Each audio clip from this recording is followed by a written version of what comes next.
दोस्तों नमस्कार आदाब। मैं आपका दोस्त तकमील अहमद बद इन टांडा यूट्यूब चैनल में आपका स्वागत करता हूं। जैसा कि आप सभी लोग जानते हैं कि बद इन टांडा यूट्यूब चैनल में टांडा की हलचलें मिलती रहती हैं। आज हम इसी हलचल में आपके सामने लेकर आए हैं कि जो आप जानते हैं 2022 लग चुका है और 2022 के वर्षों में 5 राज्यों में विधानसभा चुनाव होने हैं, उसमें एक हमारा उत्तर प्रदेश भी है। इसी के सिलसिले में समाजवादी पार्टी अपने कुनबे को लगातार बढ़ा रही है, जिससे 2022 में होने वाले विधानसभा चुनाव को वो अच्छे तरीके से उसको टारगेट कर सके और अपनी सरकार बनाने में कामयाब हो, ये उनका प्रयास है। उसी के सिलसिले में सपा की समाजवादी पार्टी के समाजवादी अल्पसंख्यक सभा के राष्ट्रीय सचिव रईस अहमद अंसारी को बनाया गया है। हम आपसे बात करेंगे कि आप पार्टी ने आपको ये पद दिया है तो आप इस पद को किस तरीके से लेकर अपना काम कैसे आगे बढ़ाएंगे। बहुत बहुत धन्यवाद। मैं आपके YouTube चैनल का बहुत बहुत शुक्रगुजार हूँ। हमेशा से आपने हम मेहनत कशों की आवाज़ को अपने चैनल के माध्यम से उठाने का काम किया है। माननीय राष्ट्रीय अध्यक्ष श्री अखिलेश यादव जी और माननीय हम सब मेहनतकश बुनकर कामगारों के मोहसिन मिल्लत मोहतरमुल मकाम इज़्ज़त मआब आली जनाब अहमद हसन साहब की दुआओं से निर्देश दे करके समाजवादी अल्पसंख्यक सभा के राष्ट्रीय अध्यक्ष मौलाना इकबाल खां साहब कादरी, उन्होंने हमको मनोनीत किया। हमारा मनोनयन पत्र कल मिला और टांडा पहुंचने के बाद बधाइयाँ देने का सिलसिला चालू हो गया। लोग स्वागत के लिए उतावले हो रहे थे। जो जोश व खरोश टांडा में नज़र आया, हमने मना किया कि देखिए भाई, आचार संहिता लग चुकी है, कोविड-19 के गाइडलाइन का हमको पालन करना है। आप एक एक लोग करके आ जाइए और अपने जो दिल की खुशियां हैं, आप जो इतना उत्साहित हो रहे हैं, अपने उत्साह को ठंडा कर लीजिए। तो आज तो पूरा दिन मेरा उसी में चला गया। माननीय राष्ट्रीय अध्यक्ष ने जिस मंशा, जिस उद्देश्य के साथ मुझको राष्ट्रीय सचिव मनोनीत किया है, मैं अल्पसंख्यकों के बीच में एक बहुत बड़ा तबका मेहनतकश बुनकर कामगारों का है। मैं समय समय पे उनकी समस्याओं को लेकर के संघर्ष करता रहा हूँ और मेरे उस संघर्षों के कारण, अपने समाज की समस्याओं को उठाने के कारण मुझको माननीय राष्ट्रीय अध्यक्ष जी अहमद हसन साहब की दुआओं के साथ राष्ट्रीय सचिव मनोनीत किया गया है। जिस मंशा के साथ मुझे मनोनीत किया गया है, मेरा पूरा समाज और अल्पसंख्यक समाज को संगठित करते हुए 2022 के चुनाव में समाजवादी पार्टी को वोट दिला करके माननीय राष्ट्रीय अध्यक्ष श्री अखिलेश यादव जी के नेतृत्व में समाजवादी पार्टी की सरकार बनाना है और इस भाजपा की जो जन विरोधी, नौजवान विरोधी, बेरोजगार विरोधी जो सरकार है, इसको हटाने का संकल्प। मैं तो गया पूरे गांव में, मैंने देखा है कि गांव की जनता, किसान हुआ, किसान विरोधी सरकार है, किसान हुआ, मजदूर हुआ, नौजवान हुआ, बुनकर हुआ, इस सरकार से परेशान हो चुके हैं और वो दिन गिन रहे थे। ऐसा उनको लग रहा था कि दिन कट नहीं रहा है, दिन गिन रहे थे। अब सरकार ने क्या किया, हमारा पाला बहुत बड़े झूठों से पड़ा है। जनता दिन गिन रही थी, इन्होंने अपनी हार को यकीनी बना लिया। भाजपा वालों ने यकीनी मान करके एक कोविड-19 का हवा खड़ा करने के बाद इन्होंने यूनिवर्सिटियां बंद कर दी, लॉकडाउन लगाने पे विचार कर रहे हैं, रैलियों पे और भीड़ भाड़ पे पाबंदी लगा दी। ये कह रहे हैं, चुनाव आयोग से कहलवा रहे हैं कि वर्चुअल कैंपेनिंग हो। वर्चुअल की बात थी, वर्चुअल की बात थी।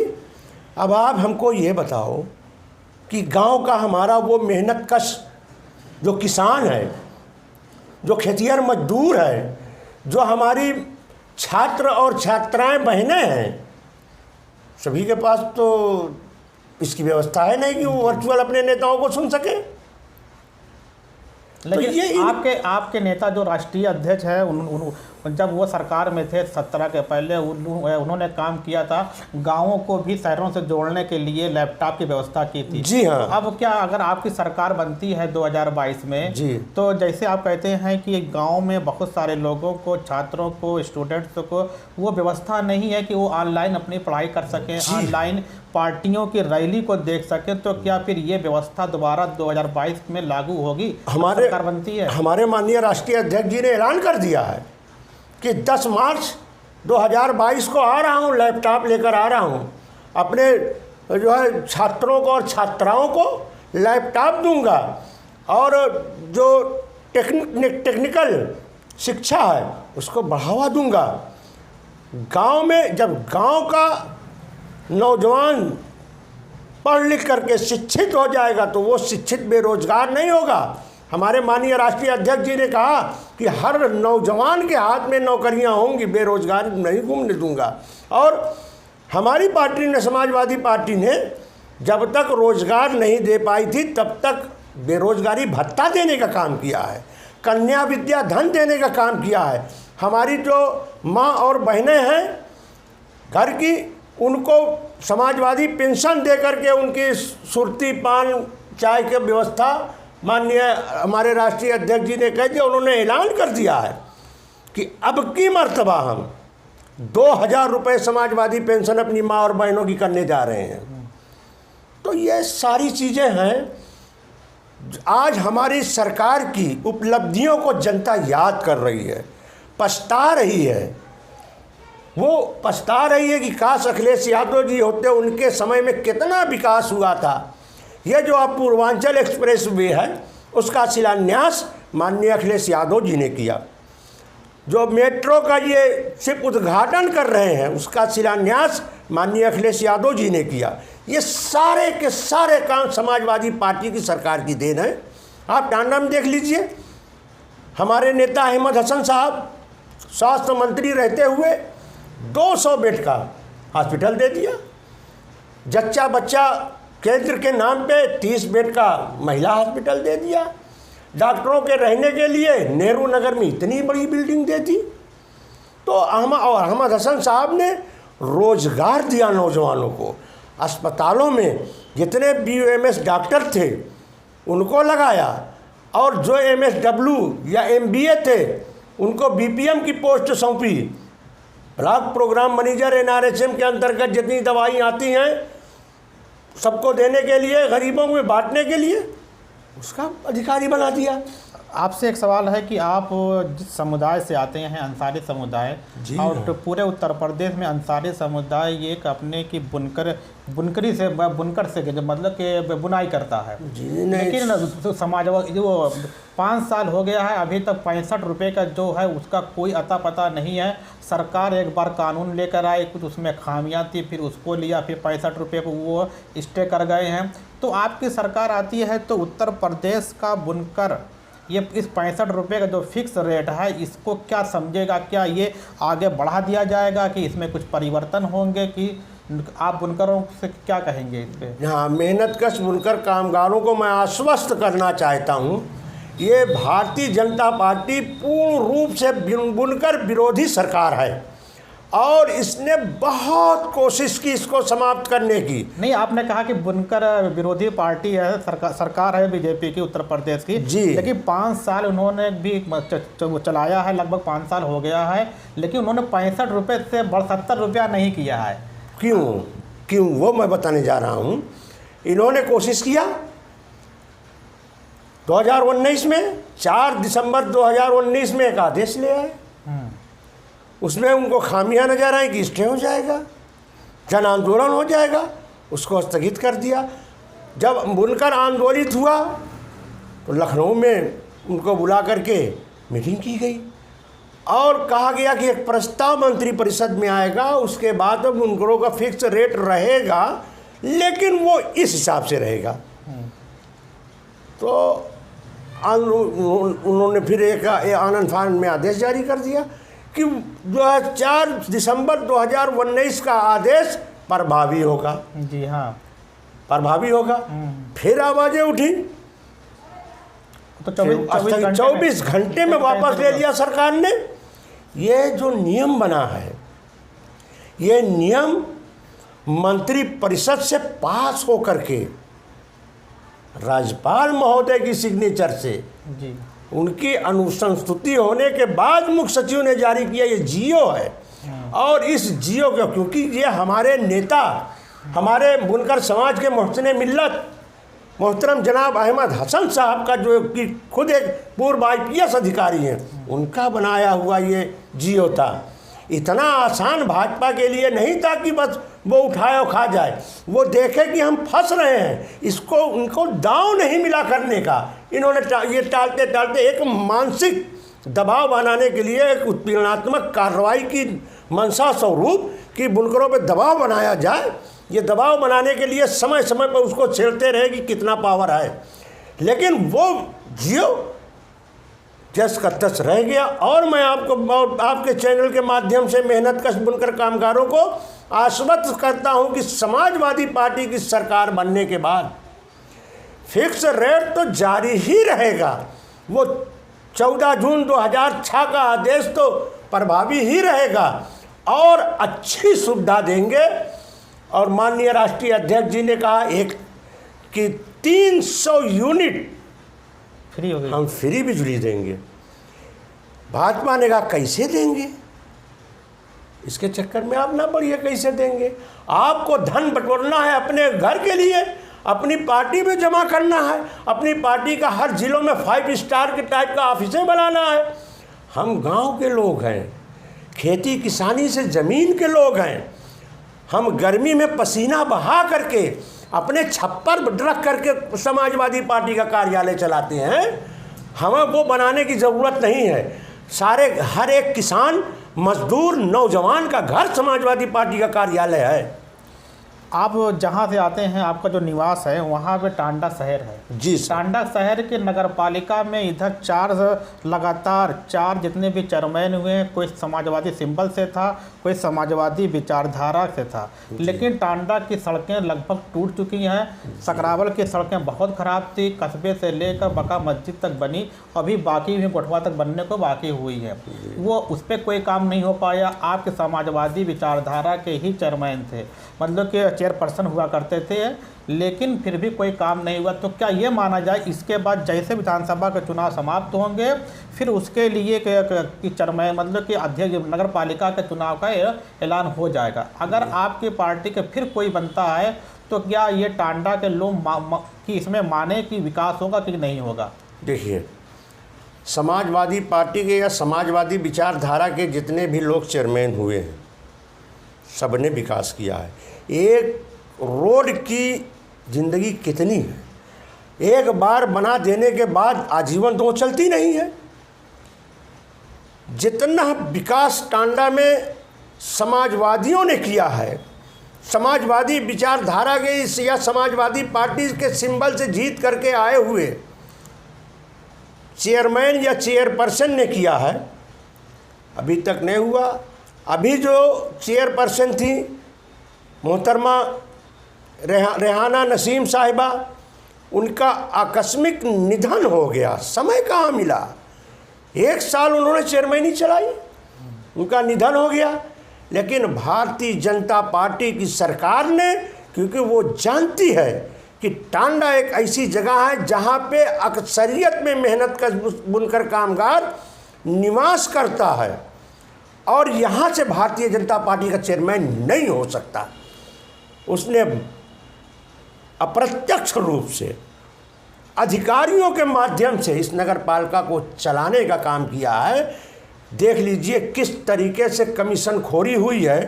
अभी यहाँ कश्मीरिया पे एक नाले के निर्माण से, शायद आपका चैनल ही दिखा रहा था कि इसका एक नाले के निर्माण पे धड़ल्ले से पीली ईंटों का इस्तेमाल हो रहा था और एक 14 का एक 16 का मसाला ये सफ़ेद बालू से लग रहा था। वहाँ के सभासद ने इसका विरोध किया, लेकिन एक किसी की नहीं सुनी गई, क्योंकि ये भारतीय जनता पार्टी के जो अधिकारी हैं ये भ्रष्ट हैं। उनको निर्देश है कि भ्रष्टाचार करो, जनता को नोचो और ला करके हमारी पार्टी के मुख्यालय में जमा करो, ये है।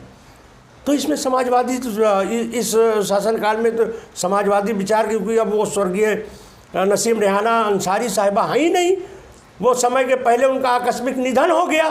तो हम समाजवादियों की ये जिम्मेदारी नहीं, ये जवाबदेही नहीं है, ये भारतीय जनता पार्टी के उन भ्रष्ट अधिकारियों की, जो अंबेडकर नगर जनपद का एडीएम है, जो यो है, और जो भारतीय जनता पार्टी की विधायिका हैं जो पूर्णतया भ्रष्टाचार में लिप्त हैं, ये उनकी जवाबदेही बनती है। आपसे आखिरी सवाल है कि आप अल्पसंख्यक सभा के राष्ट्रीय सचिव के रूप में हमारे चैनल के माध्यम से 2022 के सिलसिले में क्या कहना चाहते हैं? हाँ, बस मैं अपने अल्पसंख्यक समाज के लोगों को और पूरे उत्तर प्रदेश के आम जनमानस को ये कहना चाहता हूँ, निवेदन करना चाहता हूँ, उनसे आग्रह करना चाहता हूँ कि जात पात धार्मिक उन्माद से ऊपर उठ करके विकास के लिए, अपने बच्चों के उज्जवल भविष्य के लिए, अपनी बेटियों की अच्छी शिक्षा के लिए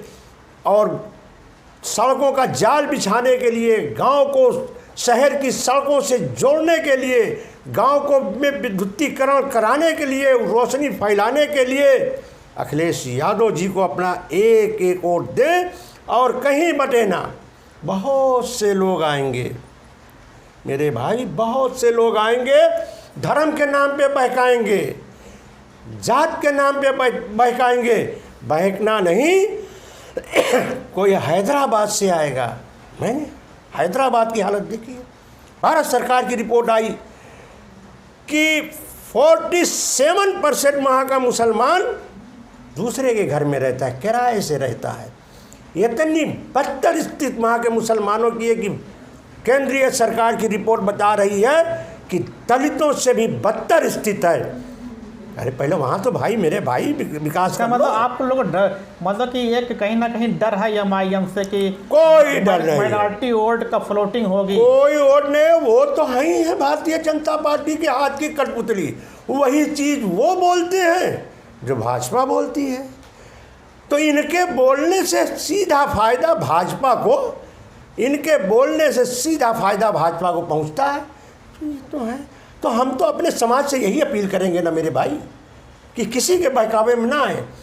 समाजवादी पार्टी की सरकार बनने जा रही है और इस प्रदेश में अंधेरा समाप्त हो रहा है। रोशनी लेकर के माननीय राष्ट्रीय अध्यक्ष श्री अखिलेश यादव जी आ रहे हैं, जो विकास की गंगा बहाने का काम करेंगे। फिर बनेंगे एक्सप्रेस वे बनेंगे, छात्रों के चेहरे पर मुस्कान होगी और हमारे जो छात्राएं हैं उनके भी चेहरे खिलेंगे। हमारी जो माँ बहनें हैं, जो समाजवादी पेंशन उनकी बंद कर दी गई है, वो समाजवादी पेंशन 2000 रुपये प्रति महीना हमारे राष्ट्रीय अध्यक्ष जी देने का काम करेंगे। समाजवादी पार्टी के लोगों की कथनी और करनी में अंतर नहीं होता। आपके साथ एक धब्बा लगा हुआ कि समाजवादी पार्टी की सब सरकार बनती है तो गुंडा फ्री हो जाते हैं, इसको कैसे काउंटर करेंगे, पब्लिक को समझाएंगे? आज उत्तर प्रदेश में गुंडे को राज है। मंत्री अजय मिश्रा और टेनी उन किसानों को कुचल दे रहा है, थार गाड़ी से कुचलता हुआ चला जा रहा है। तो मंत्री गुंडई पे उतारू है। मंत्री ने पत्रकारों ने सवाल किया, पत्रकारों को चांटा मारा, ढकेल दिया। आपकी सरकार में 2013 में कांड हुए थे पश्चिम में, उसी पश्चिम में कांड हुए थे। कौन से कांड हुए थे 2013 में? कौन से कांड हुए थे? मुजफ्फरनगर का दंगा।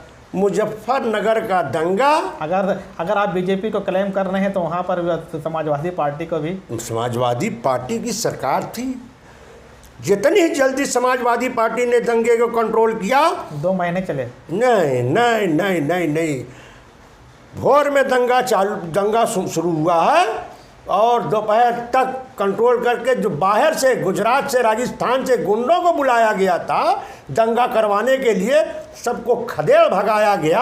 और जो मुतासिर हुए हैं दंगे से, ऐसा नहीं है, मैं नहीं कह रहा हूँ कि नहीं मुतासिर हुए, दंगे से लोग मुतासिर हुए हैं, हर आदमी को मुआवजा दिया गया है।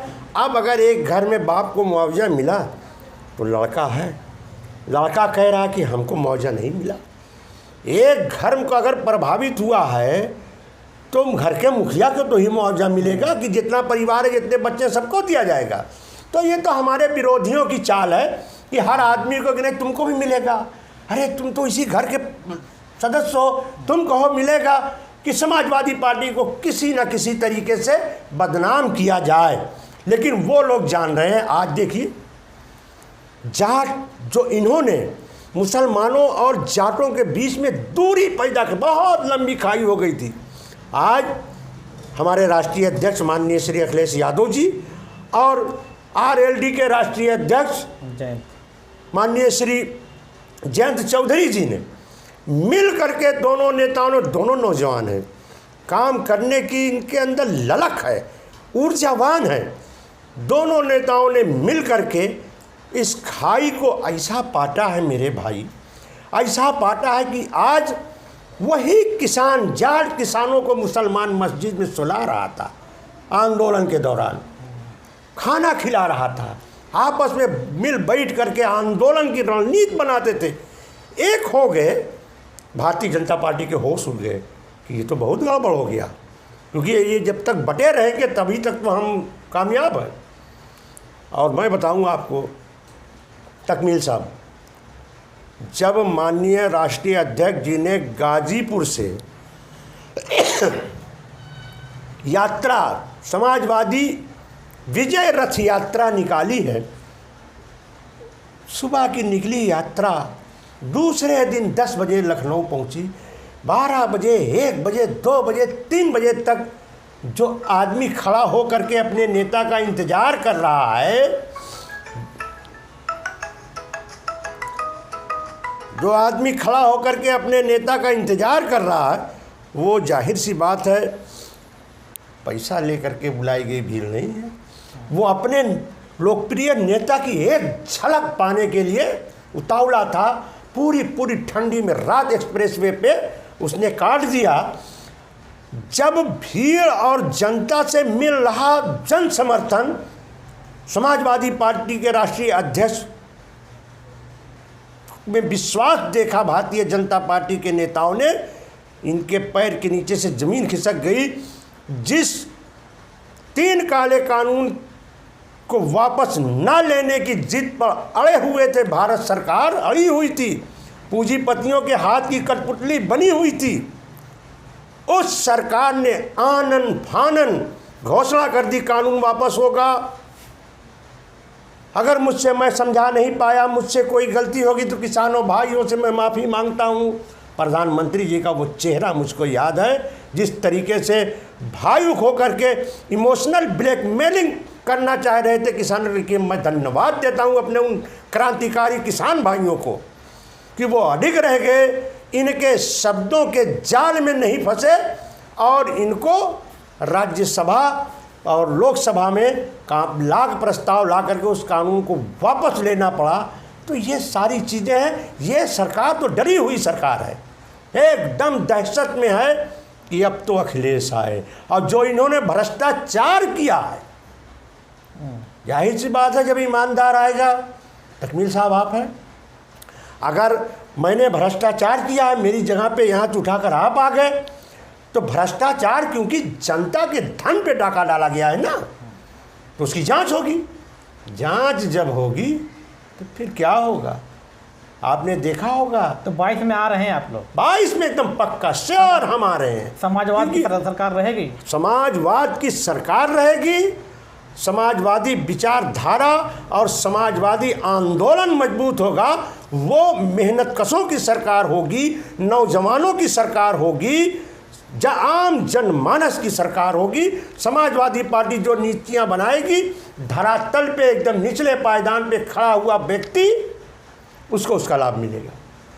तो आपने देखा कि किस तरीके से एक समाजवादी पार्टी के अल्पसंख्यक सभा के राष्ट्रीय सचिव रईस अहमद अंसारी साहब ने तमाम मुद्दों में बहुत बेबाकी से अपनी राय दी है, अपने हर क्वेश्चन का आंसर दिया है।